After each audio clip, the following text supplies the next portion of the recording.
السلام علیکم ورحمۃ اللہ وبرکاتہ۔ ہائے دوستو، آج ہم جس ٹاپک پر بات کریں گے وہ ہے کہ اس دھرتی پر سب سے پہلے انسان کون تھے۔ سب سے پہلا انسان جو اس دھرتی پر آیا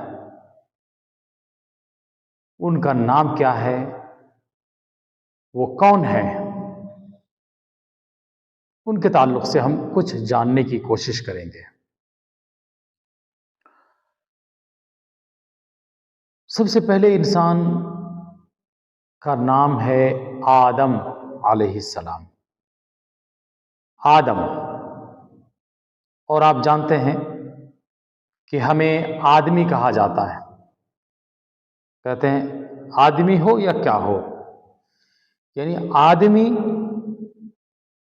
یعنی آدم علیہ السلام کی سنتان میں سے ہو یا کچھ اور۔ ایسا کہنے والے جب کہتے ہیں تو اس کا مطلب یہی ہوتا ہے کہ آدمی یعنی آدم کی اولاد، اور اسی وجہ سے عربی میں مرد کو کہتے ہیں آدمی اور عورت کو کہتے ہیں آدمیہ، یعنی یہ بہت زیادہ استعمال میں نہیں ہے، لیکن مرد کو کہتے ہیں رجل، عورت کو کہتے ہیں امرأہ، یہ زیادہ پرچلت ہے۔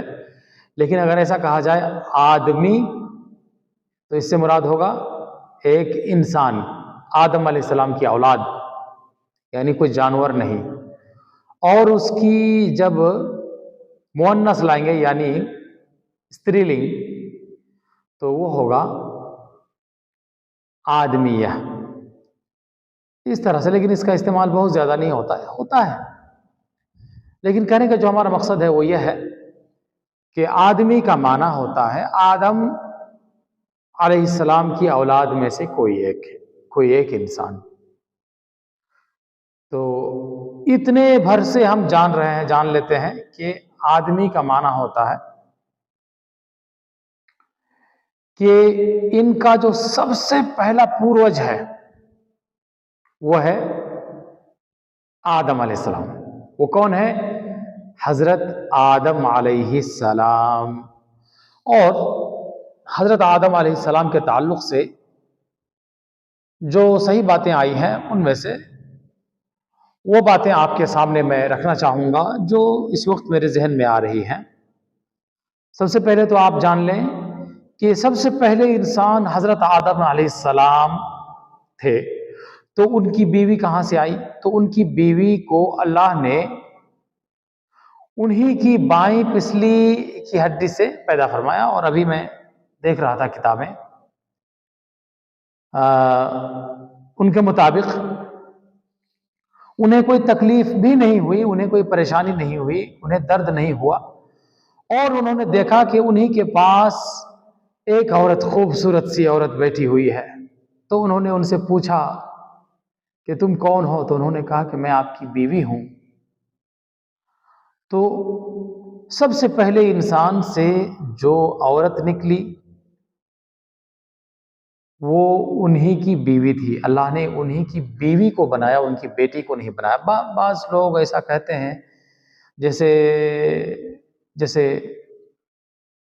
ہندو پنڈتوں سے میں نے سنا، یا کئی لوگ جیسے بیان کرتے ہیں برہما نے اپنی بیٹی سے شادی کر لیا، اس طرح سے شاید کہ میں نے سنا اس طرح کے الفاظ، اس طرح کے جملے میں نے سنے۔ تو غالباً وہاں یہ سوچتے ہیں کہ حضرت آدم علیہ السلام، چونکہ اگر کتابوں کے اندر موجود ہے تو غالباً یہی مراد ہے، ورنہ اس کے علاوہ نہیں ہو سکتا، کیونکہ کسی بھی دور میں بیٹی سے شادی کرنا جائز نہیں۔ تو حضرت آدم علیہ السلام سے جو پیدا ہوئی، جس کو اللہ نے پیدا کیا، بنایا، وہ انہی کی بیوی تھی۔ تو اللہ فرماتا ہے اے لوگو اپنے رب سے ڈرو جس نے تم سب کو ایک جان سے بنایا، اسی ایک جان سے، اسی ایک نفس سے اللہ نے اس کی بیوی بھی بنائی ہے۔ تو ان کی بیوی یعنی ان سے بیٹی نہیں پیدا ہوئی، ان سے پیدا ہوئی ان کی بیوی۔ تو پہلے انسان سے جو کوئی پیدا ہوا وہ ان کی بیوی تھی حضرت آدم علیہ السلام مرد کے پیٹ سے نہیں، اللہ نے ان کی یعنی بائیں پسلی سے، یعنی پیٹ میں نہیں رکھا یا نہیں رکھا یہ مطلب ایسی کوئی بات نہیں ہے، میں نہیں جانتا، لیکن ان کی بائیں پسلی کی ہڈی سے، ٹیڑھی ہڈی اوپری ہڈی، تو بائیں پسلی کی ہڈی سے ان کو نکالا، انہوں اس طرف سے ان کو نکالا اور انہیں پتہ بھی نہیں چلا، تو ان سے جو نکلی وہ ان کی بیوی تھی، پھر ان سے ان کے بچے ہوئے، ان دونوں سے ان کے بچے ہوئے، اور ان دونوں سے یعنی ان دونوں سے ان کے یعنی بچے جو ہوئے تو کہاں ہوئے یہ بھی بتلائیں گے ہم آپ کو۔ تو ہم یہ جاننے کی کوشش کرتے ہیں کہ ان کے تعلق سے قرآن میں کیا کہا گیا۔ تو قرآن میں سب سے پہلے آپ سورہ بقرہ میں دیکھیے، سورہ بقرہ کے اندر ہے یہ بات، آیت نمبر میں لکھ دوں گا انشاءاللہ اس جگہ پر۔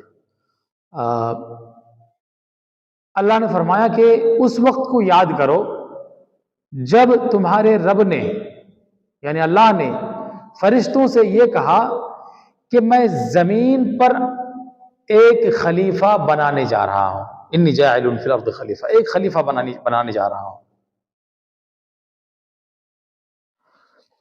تو فرشتوں نے کہا کہ کیا تو زمین پر ایسی چیز کو بنانے جا رہا ہے جو اس میں فساد پھیلائے، بگاڑ لائے،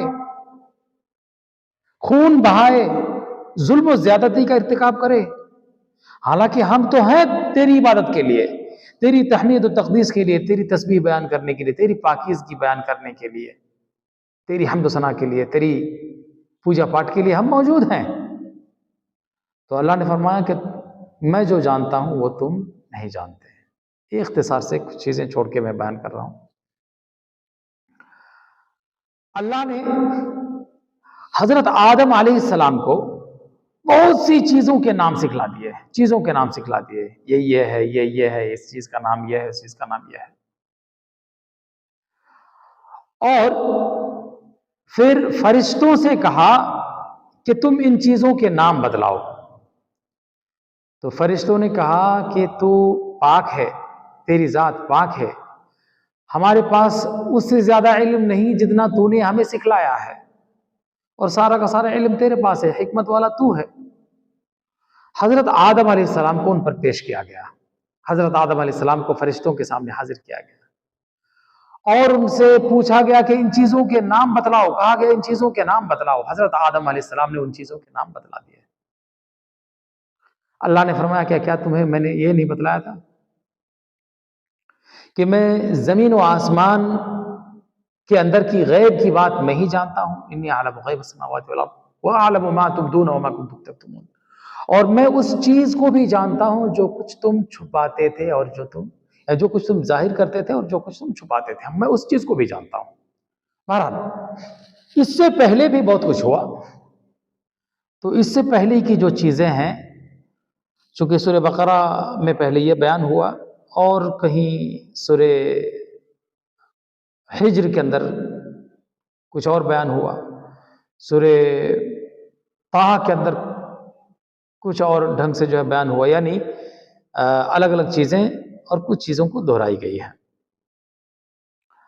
تو حضرت آدم علیہ السلام کی تخلیق کی سٹارٹنگ یعنی ان کی پیدائش، ان کو کب بنایا گیا، یہ سٹارٹنگ یہ ہے کہ ان کے لیے زمین سے مختلف جگہوں سے مٹی اکٹھی کی گئی، الگ الگ جگہوں سے، اور حدیث کے اندر یہ بات ہے کہ اسی سے آدم علیہ السلام کی اولاد الگ الگ اشکال کے پیدا ہوئی، یعنی مان لیجئے انگریز لوگ کچھ اور دکھتے ہیں، ہم ہندوستانی کچھ اور دکھتے ہیں، یعنی آپ جو ہے آپ پوری دنیا میں جائیں گے تو ہندوستانی کو دیکھیں گے، آپ پہچان جائیں گے کہ یہ ہندوستانی ہے، اور بات چیت سے تو آپ پہچانیں گے ہی، لیکن شکل سے بھی، ڈھانچے سے آپ پہچان جائیں گے۔ حالانکہ سب انگریز اور ہم ہندوستانی اور پوری دنیا کے لوگ، آپ دیکھتے ہیں نا چین والوں کو کس طرح کے لوگ ہیں، چائنا والے، یعنی ان کی آنکھیں بالکل بیٹھی ہوئی، یا مطلب چھوٹی سی کم دکھنے والی. اور ہمارے ہندوستان کے بھی کچھ حصوں میں اس طرح کے لوگ موجود ہیں. اور نیپالی لوگ کس طرح کے ہوتے ہیں، تھائی لینڈ والے کیسے ہوتے ہیں، قزاقستان والے کس طرح کے ہوتے ہیں، اور روس والے کیسے ہوتے ہیں. ہر دیش کے لوگ الگ الگ قسم کے ہوتے ہیں. تو الگ الگ جگہوں سے مٹی لی گئی اور اس کو جو ہے اس میں پانی ملا کر کے اس کو جو ہے سان کر کے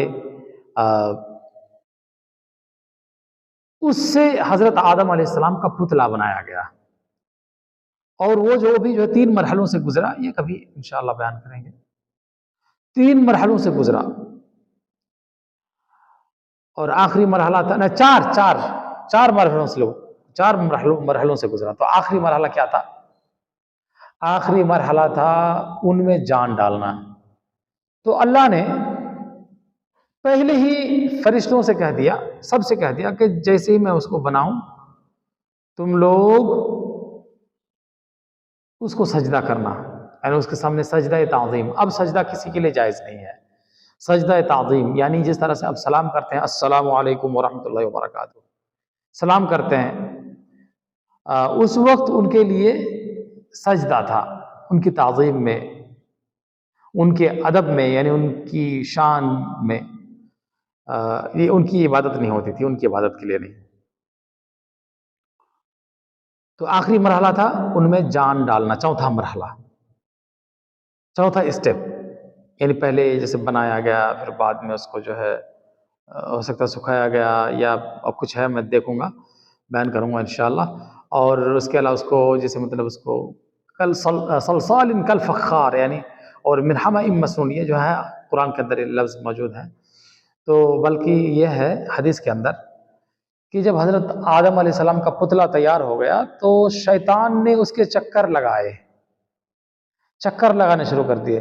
دیکھا کہ اندر سے خالی ہے تو کہا خلق الانسان خلقا لا يتمالک، کہ اس انسان کو اس طرز پر بنایا گیا ہے کہ یہ اپنے اوپر قابو نہیں پائے گا. اور آپ دیکھتے ہیں دنیا بھر میں کس طرح سے فسادات ہوتے ہیں، یہاں تک کہ انسان اپنے باپ کو مار ڈالتا ہے، اپنی اولاد کو مار ڈالتا ہے، اپنے ماں باپ پر ظلم و ستم ڈھاتا ہے. یہ دنیا میں جس طرح کی چیزیں ہو رہی ہیں یہ تو اس کے مقابلے میں کم ہے.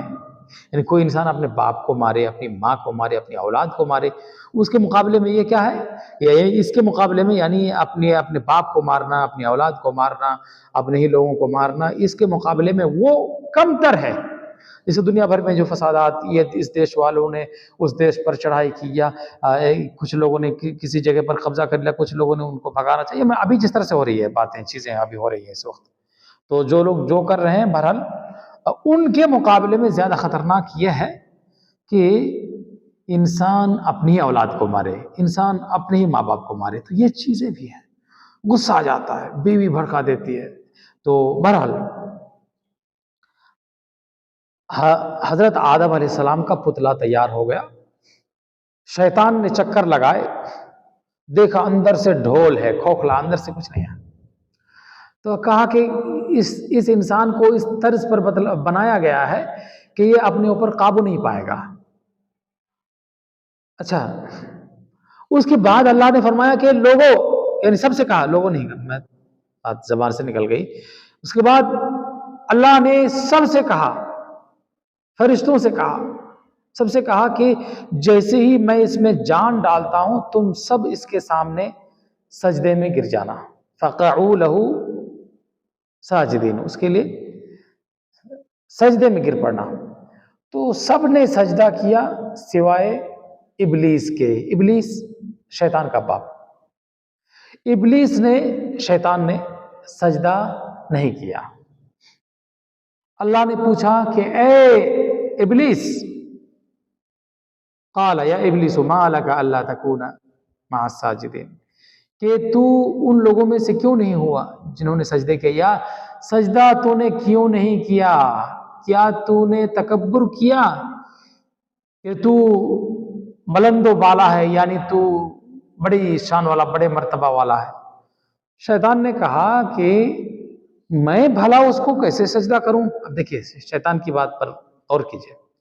میں بھلا اس کو کیسے سجدہ کروں؟ میں تو اس سے بہتر ہوں، میں اس سے بہتر ہوں، تو نے مجھے آگ سے بنایا ہے اور اس کو تو نے مٹی سے بنایا ہے، میں بھلا اس کو کیوں سجدہ کروں؟ تو اصل بات تو یہاں پہ یہ تھی کہ حضرت آدم علیہ السلام نے نہیں کہا تھا کہ مجھے سجدہ کرو. آپ دیکھیے، غور کیجیے گا، کئی جگہوں پر لوگ جھگڑتے ہیں، تکبر کرتے ہیں، تو وہاں ان کو یہ سمجھنا چاہیے کہ اس جگہ کس کا حکم ہے؟ اسی کا حکم ہے یا اللہ کا حکم ہے؟ مان لیجئے کہ ایک عورت اپنے شوہر کو روکتی ہے کہ وہ اپنے ماں باپ کی سیوا کرے، مان لیجئے، تو مرد اپنے ماں باپ کی سیوا کرنا اس لیے نہیں چھوڑتا کیونکہ یہ حکم ہے اللہ کا، اللہ کا حکم ہے. یعنی یہاں پہ کچھ اور چیزیں آڑے آ جاتی ہیں، لیکن اس کے باوجود وہ ان کی سیوا کرنا بند نہیں کرتے. یعنی ماں باپ کی طرف سے کوتاہی ہے، ماں باپ جو ہے اچھا نہیں کر رہے ہیں بچے کے ساتھ، اس کی بیوی کے ساتھ، لیکن پھر بھی وہ ان کے ساتھ اچھائی اس لیے کر رہا ہے کیونکہ حکم اللہ کا ہے، حکم اللہ کا، ان الحکم الا للہ، اللہ ہی کا حکم چلے گا انسان پر. تو یا اس سے بھی بہترین مثال ہو سکتی ہے، تو آپ اس پر کوئی بھی مثال، آپ بہترین مثال آپ فٹ کر سکتے ہیں. یعنی حضرت آدم علیہ السلام نے نہیں کہا کہ مجھے سجدہ کرو، ابھی آدم علیہ السلام اور شیطان میں یعنی ابلیس میں کوئی بات چیت نہیں ہوئی، کیونکہ حضرت آدم علیہ السلام تو ابھی ہوئے بھی نہیں، ابھی تیار نہیں ہوئے. یعنی ان کا پتلا تیار ہوا، ان میں جان نہیں ڈالی گئی، یعنی ان کا پتلا تیار ہوا، اس کی کوئی حیثیت ابھی بھی نہیں تھی جب تک اس میں جان نہ ڈال دی جائے. جب جان ڈال دی گئی تو وہ انسان ہو گئے. وہ کیا ہو گئے؟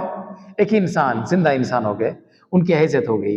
اور اسی وجہ سے اس وقت انہیں سجدے کا حکم دیا گیا کہ سب لوگوں نے سجدہ کرنا.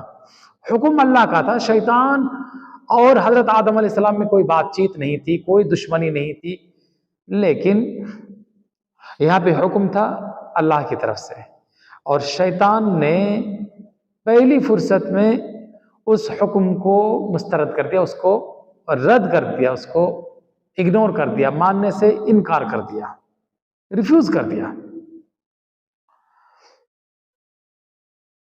تو اس طرح سے کئی جگہوں پر آپ سوچ سکتے ہیں کہ یہ حکم تو اللہ کا ہے. مان لیجئے ابھی کسی نے کہا، میں ابھی اگلا بیان کرنے والا ہوں آپ کے سامنے، کہ ایک سیاسی آدمی وہ کہتا ہے لوگوں ایک ہو جاؤ، مسلمانوں ایک ہو جاؤ، اس طرح کی بات کرتے ہیں. اب وہ ایک ہونے کی بات تو کرتے ہیں، اور یہاں پہ دیش کے پردھان منتری بڑے دل کے ساتھ، بڑی ہمت کے ساتھ، دلیری کے ساتھ کہتے ہیں. یعنی حقیقت میں یہ انہی کے اندر اتنی ہمت ہو سکتی ہے، کسی میں تب نہیں، بلکہ اس مسلمان لیڈر کے اندر بھی نہیں، جو بات مودی جی نے کہی. کیا کہ میں مسلمانوں کے ایک ہاتھ میں قرآن دیکھنا چاہتا ہوں، دوسرے ہاتھ میں کمپیوٹر دیکھنا چاہتا ہوں. تو مسلمانوں کے ایک ہاتھ میں قرآن ہو، یہ بات وہ مسلمان بھی نہیں کہہ سکتا، کیونکہ اس سے اس کے مسلک کو خطرہ ہے. اب ہم کہیں گے کہ مودی نے کہا، یعنی کوئی مسلمان، میں نہیں کہتا، لیکن کوئی مسلمان اگر کہے مودی نے یہ کہا، نہیں ہم قرآن کو چھوڑ دیں گے. نہیں حضرت، نہیں، ایسی بات صحیح نہیں ہے، یہ بات صحیح نہیں ہے. مودی جی نے وہ بات کہی جو قرآن میں اللہ نے کہی ہے کہ قرآن کو مضبوطی سے تھامو. تو ہم دیکھیں گے کہ یہ حکم کس کا ہے. مان لیجیے ابھی جو لوگ مودی جی سے بغاوت کرتے ہیں یا وہ عداوت رکھتے ہیں، دشمنی رکھتے ہیں، جو پسند نہیں کرتے، میں ان سے کہنا چاہتا ہوں کہ مودی جی کی زبان سے یہ نکلی ہوئی بات مودی جی کی ہی ہے یا اصل میں یہ حکم اللہ کا ہے؟ یہ بات ہے، یہ ہے قابل غور.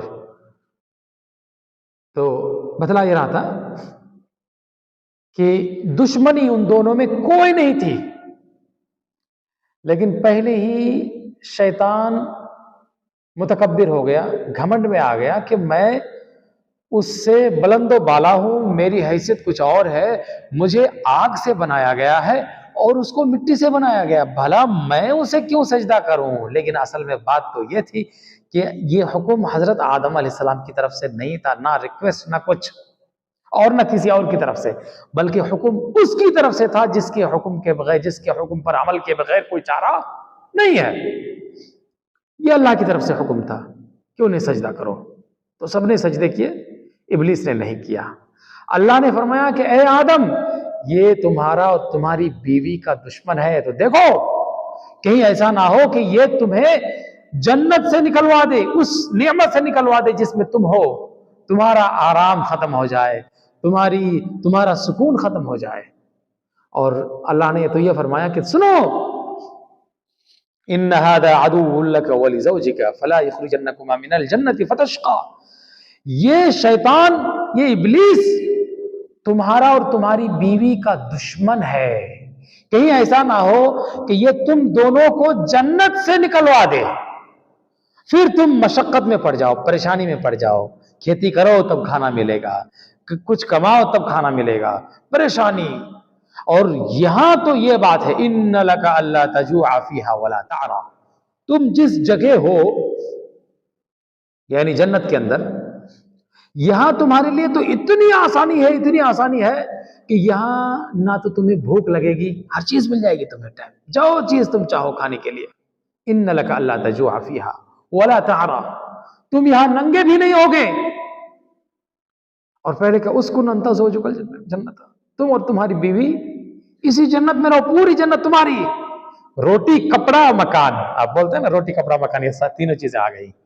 مکان، پوری جنت حضرت آدم علیہ السلام کے لیے. روٹی، ان لک الا تجوع فیھا، یہاں پہ تمہیں بھوک بھی نہیں لگے گی، سب کچھ ملتا رہے گا تمہیں. وَأَلَّا تَعْرَى، إِنَّ لَكَ أَلَّا تَجُوعَ فِيهَا وَلَا تَعْرَى، اور تم یہاں پہ ننگے بھی نہیں ہوگے، کپڑے بھی، روٹی کپڑا مکان، تینوں چیز، ہر چیز تمہارے لیے یہاں پہ ہے. اور جنت کے جس حصے میں جانا چاہو جاؤ، جہاں سے جو چاہو کھاؤ پیو، کوئی تمہارے لیے رکاوٹ نہیں ہے. لیکن ایک شرط لگا دی، کہا کہ ہاں یہ لیکن ایک شرط ہے، شرط یہ ہے، یعنی منع کر دیا، کہا بس یہ فلاں درخت ہے اس کے پاس بھٹکنا بھی نہیں، جانا بھی نہیں. اور اس جگہ کی خوبی یہ بھی بیان کر دی، وَأَنَّكَ لَا تَظْمَأُ فِيهَا وَلَا تَضْحَى، تم جس نعمت میں ہو یہاں پہ نہ تو تمہیں پیاس لگے گی اور نہ ہی تمہیں دھوپ لگے گی، نہ ہی تمہیں دھوپ سے پریشانی اٹھانی پڑے گی، دھوپ کی تکلیف ہوگی، نہیں، ہرگز نہیں. تمہارے لیے یہاں پہ آرام ہی آرام ہے، یہاں پہ تمہارے لیے آرام ہی آرام ہے. تو تم شیطان کے بہکاوے میں مت پڑنا، ایسا نہ ہو کہ شیطان تمہیں اس جنت سے نکلوا دے. تو بتلا دیا اس درخت کے قریب نہ جانا. شیطان آیا، شیطان نے وسوسہ ڈالا، ابلیس نے وسوسہ ڈالا.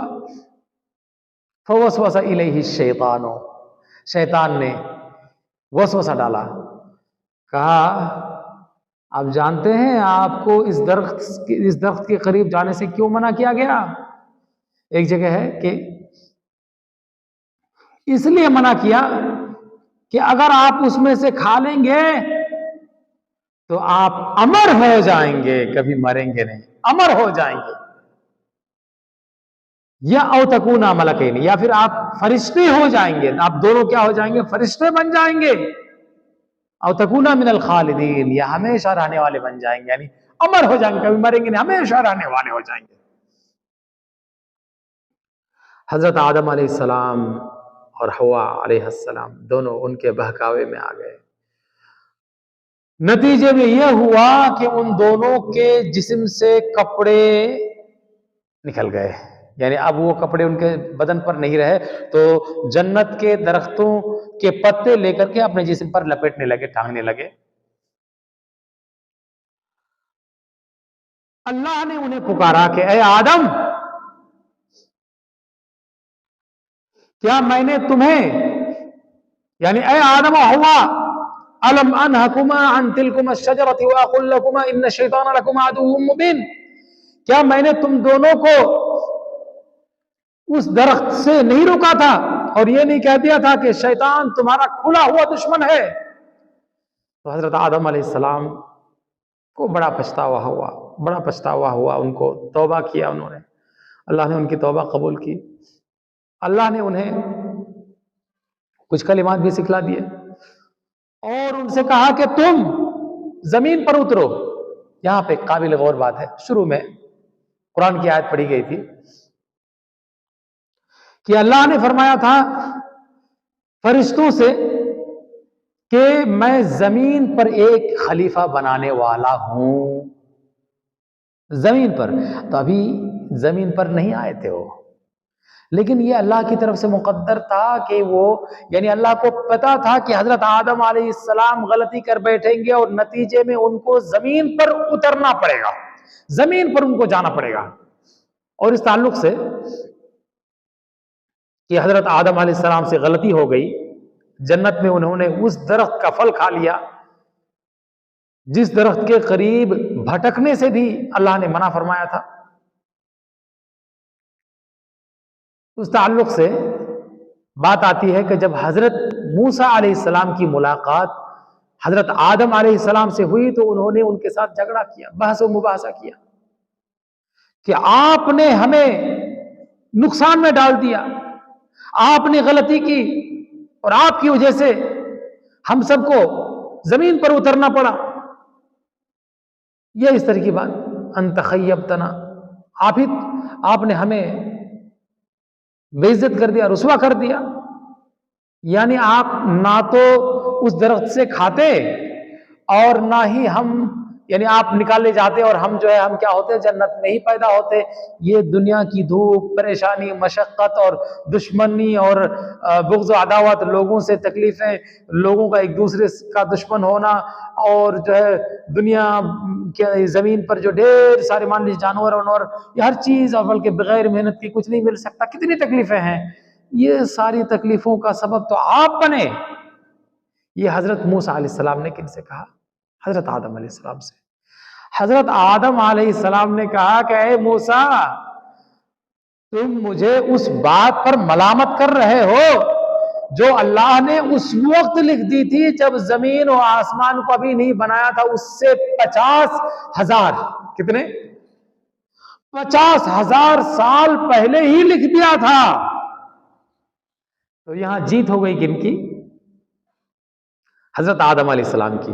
یعنی گویا یہاں پہ حضرت موسیٰ علیہ السلام سے کچھ بن نہیں پا، کچھ بول نہیں سکے، یعنی ان کو خاموشی اختیار کرنی پڑی۔ یعنی دوسرے الفاظ میں کچھ اور کہتے ہیں، بولتی بند۔ یعنی حضرت آدم علیہ السلام غالب آ گئے حضرت موسیٰ علیہ السلام پر۔ حضرت موسیٰ علیہ السلام سے اب جو ہے آگے کوئی بات بولنے کے لیے نہیں تھی کہ اللہ نے پہلے ہی لکھ دیا تھا، لیکن یہ تقدیر کی بات ہے، یہ اللہ نے مقدر کیا تھا، نہیں پہلے ہی اللہ جان لیا تھا کہ یہ کون کیا کرنے والا ہے، اس کے بعد اسی کو اللہ نے لکھا تھا۔ اور اسی وجہ سے اللہ نے کہا کہ انی جاعل فی الارض خلیفہ، میں زمین پر ایک خلیفہ بنانے جا رہا ہوں، زمین میں ایک خلیفہ بنانے جا رہا ہوں۔ یعنی زمین، اصل مقصد تھا زمین کو آباد کرنا۔ لوگ یہاں پہ ہیں، سب کا امتحان ہوتا ہے۔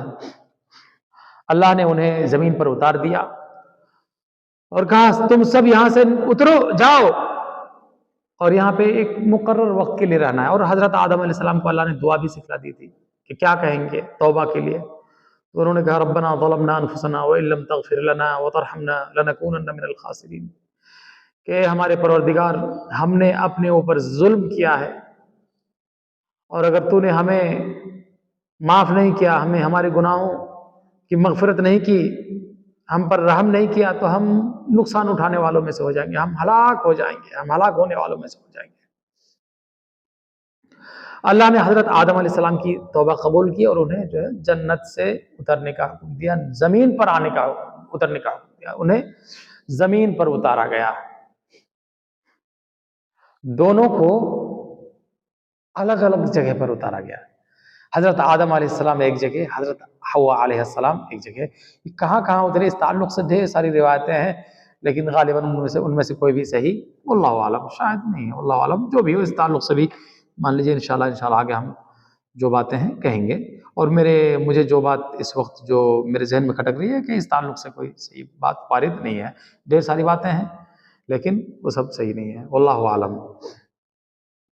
کون کہاں اتری اس طرح سے.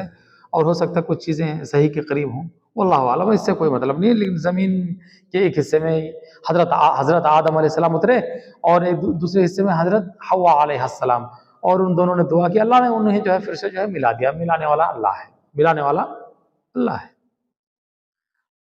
اسی وجہ سے لوگوں کی شادیاں ہوتی ہیں، جس کی ہونی ہے اسی سے ہوتی ہے.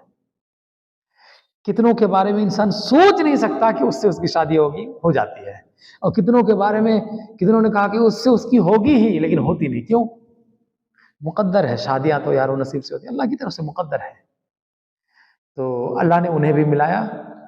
بہت روئے تھے زمین پر، بہت روئے.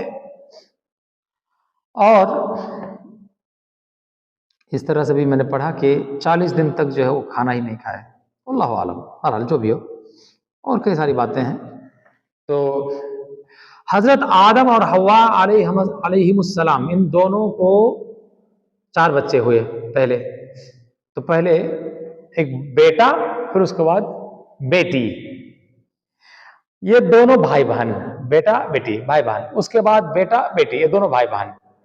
یہ دونوں بھائی بہن یعنی جس کے بعد اس کی بہن ہو وہ اس کی بہن مانی جائے گی. اس کے بعد جو بھائی کے بعد، یعنی شروع میں ویسے ہی تھا. یعنی آپ کہیں گے مطلب پھر جو ہے کہاں سے شادیاں ہوئی، بہن سے شادی نہیں کر سکتی. وہ اصل میں اس کی بہن نہیں تھی، وہ اللہ کے قانون کے مطابق. اس کے بعد شادی ہونی تھی اس کے ساتھ. یہ خوبصورت تھی. اور یہ اللہ عالم. اور یہ بھائی یعنی یہ بھائی بہن، یہ کیا ہے؟ بھائی بہن. یہ بھائی بہن اور یہ بھائی بہن، یہ دونوں آپس میں بھائی بہن. اب اس کی شادی ہوگی اس سے، لیکن یہ راضی نہیں.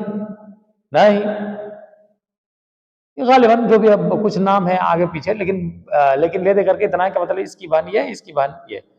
تو یہ اپنی بہن سے شادی نہیں کر سکتا، یہ اپنی بہن سے شادی نہیں کر سکتا. تو اس کو شادی کرنی ہے اس سے، اس کو کرنی ہے اس سے. لیکن یہ ایک خوبصورت تھی اور دوسری خوبصورت کم تھی. تو اس نے کہا، ایک نے کہا کہ نہیں میں اس سے شادی کروں گا. تو حضرت آدم علیہ السلام کو اللہ کی طرف سے حکم ہوا کہ آپ انہیں کہیں کہ دونوں قربانی پیش کریں. اور پہلے شروع میں ایسا ہوتا تھا کہ آسمان سے آگ آتی اور ان کی قربانی کو کھا لیتی. تو دونوں نے قربانی پیش کی، تو ایک کی قربانی قبول ہو گئی، آگ آئی اور اس کو کھا لیا. تو پتہ چلا کہ یہ اس سے شادی کرے گا، یہ اس سے شادی کرے گا. اس کو آیا غصہ، کہا میں تجھے قتل کر ڈالوں گا. تو اس نے کہا کہ قرآن کی آیت ہے کہ کہا کہ اگر تو نے میری طرف قتل کے لیے ہاتھ بڑھایا تو میں تمہاری طرف قتل کے لیے ہاتھ بڑھانے والا نہیں. میں تو یہ چاہتا ہوں کہ تم میرا بھی گناہ اور اپنا بھی گناہ لے کر کے جاؤ اور جہنم میں داخل ہو جاؤ، جہنمیوں میں سے ہو جاؤ. تو لوگوں، قتل کرنا یہ بڑی خطرناک چیز ہے، بڑی خطرناک چیز ہے. حدیث میں ہے کہ انسان، ایک مسلمان تب تک اپنے دین کے معاملے میں کشادگی میں رہتا ہے جب تک وہ کسی حرام نفس کا، یعنی جس کو مار نہیں سکتا، یہ مارنا جائز نہیں ہے، اس کو مار دیا. جب تک ایسا نہیں کرتا تب تک وہ جو ہے وہ فراوانی میں رہتا، کشادگی میں رہتا ہے. کسی کا قتل کر دیا، اس کے بعد جو اس کا چین و سکون سب ختم. جیل میں سڑو. صرف اتنا ہی نہیں، اگر بچ بھی گیا تب بھی قیامت کے دن وہ پکڑا جائے گا. بڑی خطرناک چیز ہے یہ فسادات، اس کو مار ڈالنا. اور حدیث کے اندر ہے کہ دنیا میں کہیں پہ بھی قتل ہوتا ہے تو یہ جو ان دونوں بھائیوں میں سے جو ایک نے دوسرے کو قتل کیا تھا، حضرت آدم علیہ السلام کے بیٹوں میں سے، تو اس کا ایک حصہ ان تک بھی پہنچتا ہے. یعنی اتنا گناہ یعنی ان کو بھی اتنا ہی گناہ ہوتا ہے، لیکن اتنا وہی گناہ ان کو بھی پہنچتا ہے. کیوں؟ کیونکہ سب سے پہلے اسی نے جو قتل کو ایجاد کیا تھا. تو یہ بڑی خطرناک بات ہے. تو حضرت آدم علیہ السلام کے دونوں بیٹوں میں کیا ہوا؟ جھگڑا ہوا. یہ مطلب اس بات پہ یہ ہوا کہ جھگڑا نہیں، ایک نے تو کچھ نہیں، ہاتھ نہیں بڑھایا، کچھ نہیں کہا، اور ایک نے اس کو قتل کر ڈالا. جبکہ کس کو قتل کیا گیا یہ یاد رکھیے، یہاں پہ قابل غور ہے. قاتل کون تھا؟ قاتل ہی ظالم تھا. قاتل کون تھا؟ قاتل ظالم تھا. اور جس کو قتل کیا گیا وہ تھا شریف. اس نے کہا کہ تم میری طرف قتل کے لیے ہاتھ بڑھاؤ گے، میں نہیں بڑھانے والا. لئن بسطت الی یدک لتقتلنی، اگر تم اپنے ہاتھ کو میری طرف اس لیے بڑھاؤ تاکہ تم مجھے قتل کر ڈالو، ما انا بباسط یدی الیک لاقتلک، میں اپنا ہاتھ تمہاری طرف بڑھانے والا نہیں تمہیں قتل کرنے کے لیے. اور بعد میں ایسا ہوا کہ وہ جو ہے اس کے نفس نے اس کو ابھارا کہ مار ڈالو مار ڈالو مار ڈالا. اس کے بعد وہ جو ہے خسارہ پانے والوں میں سے ہو گیا، ہلاک ہونے والوں میں سے ہو گیا. پھر اس کو پتہ ہی نہیں چل رہا تھا کیا کرے اپنے بھائی کی لاش کے ساتھ. اللہ نے کوے کو بھیجا، اللہ نے کوے کے ذریعے سے دکھلایا. کوا کھود کر کے جو ہے یہ کر رہا تھا، نہیں کوئی کسی چیز کو دفنا رہا تھا، یا مطلب اس طرح سے دکھلا دیا کہ اس طرح سے دفنایا جاتا ہے. تو اس نے کہا کہ ہائے میری خرابی، ہائے میری بدبختی، مجھے اتنا بھی نہیں پتا کہ میں کس طرح سے اپنے بھائی کی لاش کو دفناؤں، چھپا دوں. پھر اس طرح سے ان کو جو چھپایا گیا. بعد میں جو ہے ان سے حضرت آدم علیہ السلام سے اور بھی اولاد ہوئی، جس طرح سے ہے روایت کے اندر. لیکن یہاں پہ یہ بات ہے کہ سب سے پہلے انسان حضرت آدم علیہ السلام ہے، اسی وجہ سے ہم آدمی کہلاتے ہیں. اور ان کے بعد بھی جو ہے آدم علیہ السلام کی اولاد میں سے اور بھی اولاد ہوئی. اور یعنی کہا جاتا کہ شیس علیہ السلام ان کی اولاد میں سے جو نبی بنے ان کو حضرت آدم علیہ السلام نے سکھلایا، اور پھر جو ہے وہ نبی بنے. یا پہلے، لیکن یہ ہے کہ سب سے پہلے نبی ہیں حضرت آدم علیہ السلام. بہت سے لوگ کہتے ہیں کہ اسلام 1400 سال پہلے آیا. اللہ کے بندو، اسلام 1400 سال پہلے نہیں، حضرت آدم علیہ السلام کے زمانے سے آیا. بلکہ اسلام یہ ہے کہ اس وقت اللہ ہی کی عبادت ہوتی تھی جس وقت انسانوں میں سے پہلا انسان کو بھی نہیں بنایا گیا تھا. فرشتے کہتے وَنَحْنُ نُسَبِّحُ بِحَمْدِكَ وَنُقَدِّسُ لَكَ، کہ ہم تیری ہی تسبیح کرتے ہیں، تیری تقدیس کرتے ہیں، تیری پاکیزگی بیان کرتے ہیں، تیری حمد و ثنا بیان کرتے ہیں، تیری حمد کے ساتھ ہم تیری پاکیزگی بیان کرتے ہیں. تو اس وقت اکیلے اللہ کی عبادت ہوتی تھی، اور اس وقت شرک نام کی کوئی چیز نہیں تھی. تو وہ خالص اسلام تھا، وہ بھی خالص اسلام. تو پہلے شروع سے ہی ان الدین عند اللہ الاسلام، اللہ کے نزدیک شروع سے ہی دین کیا ہے، دھرم کیا ہے، اسلام. تو یہ آپ جو دیکھتے ہیں کہ یہ مسلمان ہیں ایسے ہیں، وہ اسلام پر نہیں ہے. ابھی میں آپ کو بتلاتا ہوں.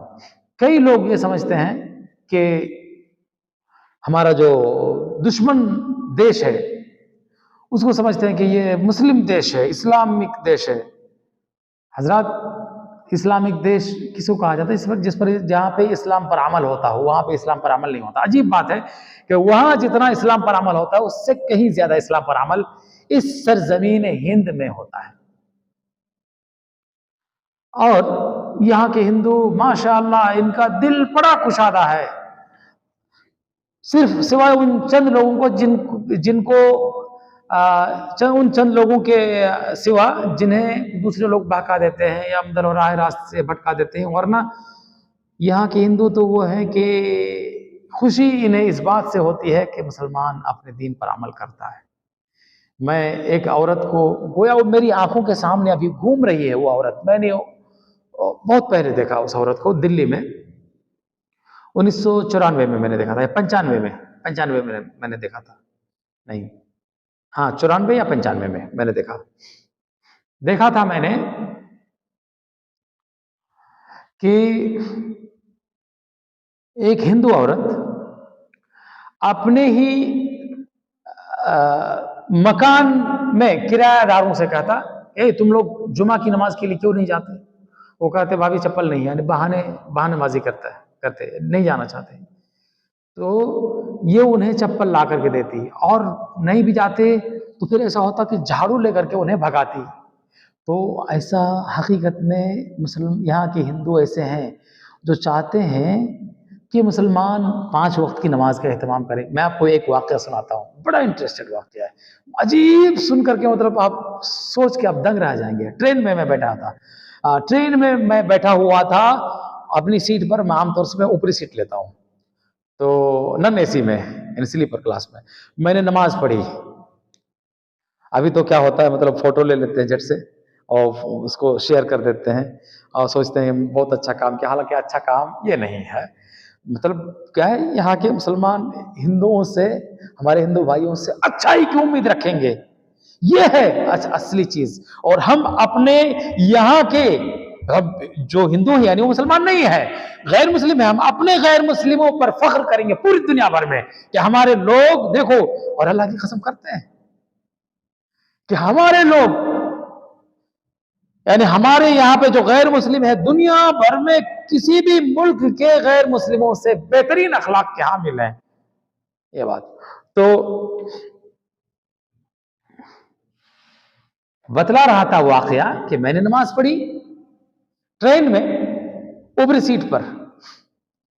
میں نے کیا دیکھا بعد میں کہ کچھ لوگ جو بیٹھے ہوئے ہیں وہ ہندو, تو کہہ رہے کہ ہاں ہمارے پاس بھی, ہمارے پڑوس میں بھی لوگ ہیں مسلمان لوگ, ہم لوگ بھی مسلمانوں کے بیچ میں رہتے ہیں, بہت اچھے لوگ ہیں, وہ بھی 5 وقت کے نمازی ہیں. تو وہی میں دیکھ رہا تھا کہ دوسری طرف کے ہندو لوگ, ان کے چہرے پر کیا تھا, مطلب ایک طرح سے یعنی ناخوشی تھی, کیونکہ وہ بیان کر رہا ہے ان کا بھی, میں نے ان کو پڑھا ان کے چہرے کو کہ وہ سوچ رہے تھے کاش وہ بھی بیان کر سکتے کہ ان کے یہاں جو رہتے ہیں مسلمان وہ بھی اچھے اخلاق کے ہیں. یعنی اچھے اخلاق کے نہیں تھے وہ, اس لیے اس وجہ سے وہ قاصر تھے کہ وہ ان کی تعریف کر پاتے, یعنی ان کی طبیعت, ان کا دل چاہ رہا تھا کاش وہ ان کی تعریف کر پاتے. تو یہ افسوس کی بات ہے, ہر جگہ مسلمان اچھے نہیں ہوتے. مسلمان وہ اچھے ہوتے ہیں جو قرآن حدیث پر عمل کرتے ہیں. اور میں ایک بتلا بھی رہا تھا بیچ میں کہ جیسے مودی جی نے خود کہا کہ یہ مودی جی کے اندر ہی اتنی ہمت ہے کہ مودی جی کھلم کھلا کہتے ہیں کہ میں مسلمانوں کے ایک ہاتھ میں قرآن دیکھنا چاہتا ہوں. سبحان اللہ, یہ کتنی اچھی بات ہے. اور وہیں پہ ایک سیاسی لیڈر کہتے ہیں مسلمانوں ایک ہو جاؤ. کس طرف ایک ہوں گے بھائی, کس طرف تم بلا رہے ہو؟ اور اس کا بھائی بولتا 15 منٹ, اس طرح کی بات کرتے ہیں. تو ایسی کوئی چیز جائز نہیں ہے. صحیح یہ ہے کہ ہمارے اوپر فرض ہے, ہم مسلمانوں پر فرض ہے کہ جس طرح سے ہمارے پاس قرآن ہے, حدیث ہے, ہم اپنے غیر مسلم بھائیوں کے ساتھ بہترین اخلاق کا مظاہرہ کریں, اچھے برتاؤ, اچھے ویوہار کا مظاہرہ کریں, ہم ان کے ساتھ اچھا برتاؤ کریں. ہم ان کے ساتھ, بلکہ ان سے اگر کوئی کمی بھی ہو جائے تب بھی ہم ان کے ساتھ اچھا برتاؤ کریں گے. یہ ہندوستان لڑائی کی جگہ نہیں ہے. اور ایک بات میں آپ کو بتلاؤں گا ضرور, یہ جو بولتے جو غزوہ ہند بول کر کے جو بولتے ہیں, ان کم عقلوں کو یہ نہیں معلوم ہے کہ وہ ہو چکا ہے, یعنی بہت پہلے, 1000 سال, تقریباً 1000 سال پہلے. یعنی اب اس وقت نہیں ہو سکتا, وہ ہو چکا ہے جو ہونے کا تھا. اور اب اگر کوئی آئے اور ہماری فوج پر اگر آکرمن کرنا چاہے, ہماری سرزمین پر آکرمن کرنا چاہے اس وقت دنیا میں کہیں پہ بھی, تو انشاءاللہ ہماری فوج کو اللہ نے یہ طاقت دی ہے کہ ان کو دھول چٹا کے رہے گی. ہمارا دیش, ہمارا ملک جو ہے, ہماری فوج انہیں دھول چٹا دے گی. یعنی اس وقت اللہ کی مہربانی سے ہمارے اندر اتنی طاقت ہے, اور ایسی کوئی چیز نہیں ہے. وہ اصل میں ان کی سمجھ میں غلطی ہے, اور وہ اس طرح کی باتیں کرتے ہیں, اور جو ہے عام طور سے ماحول خراب ہوتا ہے. وہ بڑے یعنی بدتر قسم کے لوگ ہوتے ہیں جو قرآن حدیث نہیں پڑھتے اور اس طرح کی باتیں, جہالت میں اس طرح کی باتیں کرتے ہیں. یہ بہت پہلے ہی ہو چکا ہے, یعنی غزوہ ہند جو بولتے ہیں یہ بہت پہلے ہو چکا ہے, اور اس وقت اب جو کوئی چیز اس طرح کی نہیں ہونے والی ہے, اور نہ ہی اس طرح کے حالات ہیں, اور نہ یہ اس ملک کو آزاد کرنے میں سارے لوگ شامل تھے.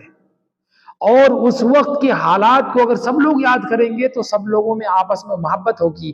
جیل میں قید, ایک مسلمان بھی, ایک ہندو بھی, اور ایک ہندو اپنے ساتھی قیدی کو, جو جنگ آزادی میں جو سب شریک ہوئے تھے, اپنے مسلم ساتھی کو جگاتے ہیں ٹائم سے بھائی روزہ رکھ لو، روزہ رکھنے کا وقت ہو گیا، سحری کا ٹائم ہو گیا، بھائی اٹھو نماز پڑھ لو۔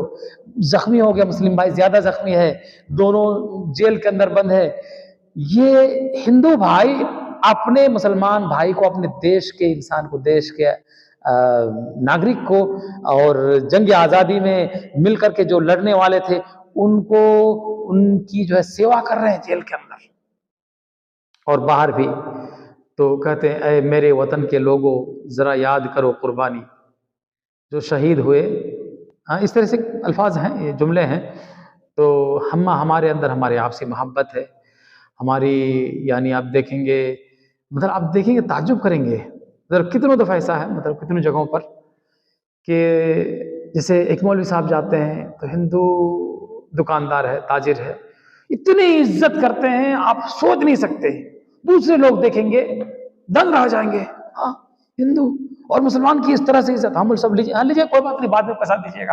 اور میں نے ایک مولوی صاحب کے ساتھ دیکھا تھا راجستھان میں، گئے کہا کہ یہ فلاں ٹائم کا رجسٹر ہے، اس میں ہے میرا نام، وہ پیسہ ان کا باقی تھا، کھلوایا، دیکھ سبحان اللہ۔ اور ان کے اندر بھی جو یہ ایک دوسرے پر اعتماد کو بڑھاتا ہے، ایک دوسرے کے ساتھ بھروسے کو بڑھاتا ہے۔ تو اس طرح کی کوئی چیزیں صحیح نہیں ہے کہ جس سے جو ہے آپسی دشمنی ہو یا ایک دوسرے کے تعلق سے جو ہے۔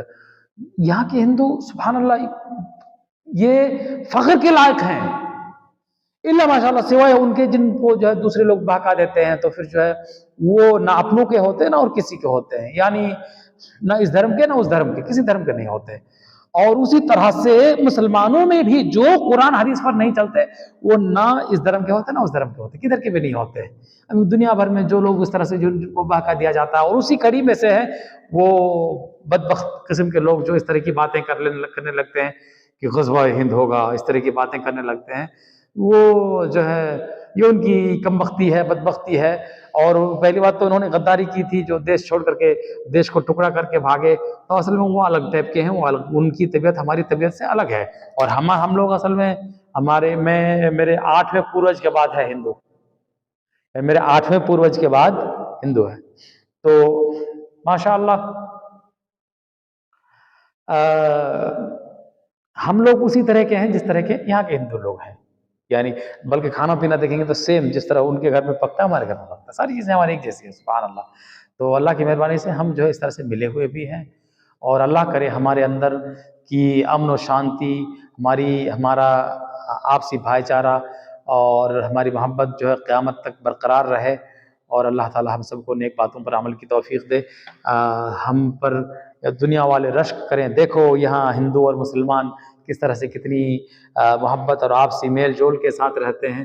اللہ کرے کہ اس طرح سے جو ہے ہماری مثالیں دنیا بھر میں دی جائیں، آمین۔ وآخر دعوانا الحمدللہ رب العالمین۔ اور شاید کہ بہت ساری باتیں چھوٹ گئی ہوں گی، کچھ باتیں چھوٹ گئی ہوں گی، انشاءاللہ ہم آپ کے سامنے ضرور بیان کریں گے، لیکن جو کہہ رہا تھا آج اس کا ماحصل یہ ہے کہ ہم سارے لوگوں کا پوروج حضرت آدم علیہ السلام ہیں، اور اس کے بعد جو اگلا ٹاپک ہوگا ہم آپ کے سامنے ضرور بیان کریں گے۔ بہت بہت شکریہ۔ السلام علیکم ورحمۃ اللہ وبرکاتہ۔